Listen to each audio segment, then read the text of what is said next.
Hello everyone, আজি এটা জলপানৰ ৰেচিপি লৈ আহিছো। ইয়াক আপোনালোকে মিঠা পোলাও নাইবা মিঠা জহা চাউলৰ জলপান বুলিও ক'ব পাৰে। খাবলৈ খুব টেষ্টি হয়। ইয়াক যদি দৈ নাইবা ক্ৰীমৰ লগত খোৱা হয় তেতিয়াহ'লে ইয়াৰ টেষ্টটো আৰু বেছি ভাল লাগে। আজি মই এই জলপানবিধ জহা চাউলেৰে বনাইছো। আপোনালোকে যদি বিচাৰে তেতিয়াহ'লে বৰা চাউল নাইবা কোমল চাউলেৰেও বনাব পাৰে। তেতিয়াহ'লে মই কিদৰে বনালো আজি দেখুৱাও আৰু ৰেচিপিটোলৈ আগবাঢ়ো বলক। প্ৰথমতে মই 200 গ্ৰাম জহা চাউল লৈছো আৰু এখিনি ধুই 10 মিনিট মানৰ কাৰণে তিয়াই ৰাখি থৈছিলো আৰু এইফালে মই আধা বাটি গুড় লৈছো আৰু গুড়খিনি একেবাৰে মিহি মিহিকে ৰুকনিত ৰুকি লৈছো। আপোনালোকে ৰুকি নললেও কটাৰীৰে একেবাৰে মিহি মিহিকে কাটি ল'ব। তাৰ পিছত এইফালে ডাব আৰু কিচমিচ আৰু লগতে অকণমান বাদাম লৈছো। আপোনালোকে ড্ৰাই ফ্ৰুটত যিকোনো ড্ৰাই ফ্ৰুট ল'ব পাৰে। তাৰ পিছত এইফালে কেৰাহীখন পাতি দিলো আৰু অকণমান গৰম হোৱাৰ পাছতে 3-4 চামুচমান মই ঘি দি দিছো আৰু ঘিখিনি গৰম হোৱাৰ পাছতে অকণমান গোটা গৰম মছলা দিছো, তেজপাত, লং, ইলাচি আৰু দালচিনি। তাৰ পিছতে অকণমান ড্ৰাই ফ্ৰুটখিনি দি এনেকৈ ভাজি লৈছো। মানে কিচমিচখিনি অকণমান ফুলি অহালৈকে ভাজি লৈছো।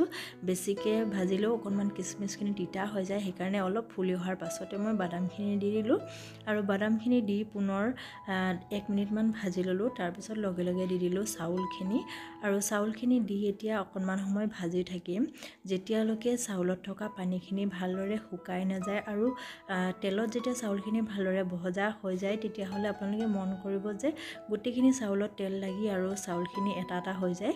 তাৰ পিছতে এইখিনিতে মই গুড় দি দিলো আৰু গুড়খিনি দি এতিয়া পুনৰ 2-3 মিনিটমান এনেকৈ লৰাই থাকিম আৰু গুড়খিনি একেবাৰে মিহি মিহিকৈ ৰুকিলে বেছি ভাল হয় গলিবলৈ। অকণমান গোটা থাকিলে দেৰি লাগে বাৰু। আৰু এয়া মই গুড়খিনি ভালদৰে দি ভাজি ল'লো। তাৰ পিছতে এয়া কালাৰৰ কাৰণে অকণমান হালধি গুড়ি দিছো। আপোনালোকে যদি কালাৰটো নিবিচাৰে তেতিয়াহ'লে হালধি গুড়িটো স্কিপ কৰিব পাৰে। হালধিখিনি দি অকণমান সময় ভালদৰে ভাজি ল'লো। তাৰ পিছতে এতিয়া ইয়াতে মই অকণমান পানী দি দিছো। আপোনালোকে যদি পোলাওটো যদি অলপ গিলাকে বিচাৰে তেতিয়াহ'লে একেবাৰতে অকণমান বেছিকৈ পানী দি একেবাৰে যেনেকৈ ভাত বনাওঁতে প্ৰথম উতলি অহালৈকে আমি গেছটো হাই ফ্লেমত ৰাখোঁ। তাৰপিছতে যেতিয়া পানীখিনি শুকাই যায় চিমত কৰি দিওঁ, তেনেকৈ কৰি ল'ব। আৰু যদি অকণমান ঝৰঝৰীয়া নিচিনা বিচাৰে তেতিয়াহ'লে প্ৰথমতে অকণমান পানী দি এনেকৈ উতলি অহাৰ পিছতে ভালদৰে পানীখিনি শুকোৱাৰ পিছত আৰু অকণমান এনেকৈ পানী দি দিব। পানী দি কেনে তাৰপিছতে আকৌ ঢাকনিখন লগাই উতলিব দিব। তাৰপিছত যেতিয়া পানীখিনি শুকাই আহিব তাৰপিছত গেছৰ ফ্লেমটো একেবাৰে ল' কৰি অকণমান সময় দমত ৰাখি থ'ব। যেনেকৈ ভাত বনায় আৰু তেনেকৈ নৰ্মেলি ভাত বনাওঁতে যেনেকৈ বনাওঁ আমি তেনেকৈ কৰি ল'ব।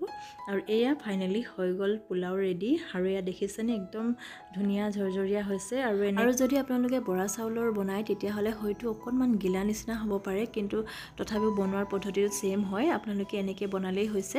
আৰু এয়া ধুনীয়াকৈ অকণমান সময় ঠাণ্ডা কৰি ল'লো আৰু তাৰপিছতে এয়া মিঠা পোলাওৱে কয় নে মিঠা জলপানেই কওক, যিয়ে ক'লেও খাবলৈ কিন্তু খুব টেষ্টি হয়। আপোনালোকে ইয়াক দৈ নাইবা ক্ৰীমৰ লগত এবাৰ ট্ৰাই কৰি চাব। আৰু ইয়াক বনাওঁতে আপোনালোকে পৰাপক্ষত ঘিউৱে ব্যৱহাৰ কৰিব, তেতিয়া ইয়াৰ টেষ্টটো বেছি ভাল লাগে।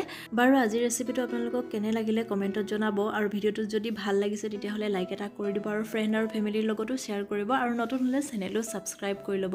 তেতিয়াহে আপোনালোকে মোৰ নতুন নতুন ভিডিঅ'ৰ নটিফিকেশ্যনসমূহ পাই থাকিব। আজিলৈ আহিছোঁ। ভিডিঅ'টো শেষলৈকে চোৱাৰ বাবে বহুত বহুত ধন্যবাদ।